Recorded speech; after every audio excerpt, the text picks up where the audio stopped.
Corona وبا کے عالمی سطح پر پھیل جانے کے بعد دنیا بھر میں بے چینی کی فضا قائم ہے۔ بہت سے ممالک مختلف اور سخت فیصلے لینے پر مجبور ہیں۔ حالات کے پیش نظر بہت سے ممالک میں سفری پابندیاں عائد ہیں، جبکہ ایسے ممالک کی کمی نہیں جہاں کورونا ویکسین کی دستیابی کے بعد پروازوں کو بحال کرنے کا سلسلہ بھی جاری ہے۔ اگر آپ ان دنوں میں سفر کرنے کا ارادہ رکھتے ہیں تو آپ کے لیے ضروری ہے کہ آپ احتیاطی تدابیر پر ضرور عمل کریں۔ ہوائی اڈے پہنچنے سے پہلے ماسک ضرور پہنیں اور سینیٹائزر کا استعمال ضرور کریں۔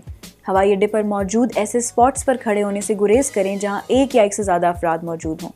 ہوائی اڈے پر موجود مینجمنٹ اور حکام کی جانب سے جاری ہیلتھ ایڈوائزری پر ضرور عمل کریں۔ کوشش کریں کہ ان کے ساتھ تعاون کریں اور بتائے گئے صحت کے اصولوں کو نظر انداز نہ کریں۔ ہوائی جہاز سے اترنے کے بعد ٹرمینل سے گزرتے ہوئے کسی بھی چیز کو ہاتھ نہ لگائیں۔ اگر آپ کسی چیز کو چھوتے ہیں تو سینیٹائزر کا استعمال ضرور کریں۔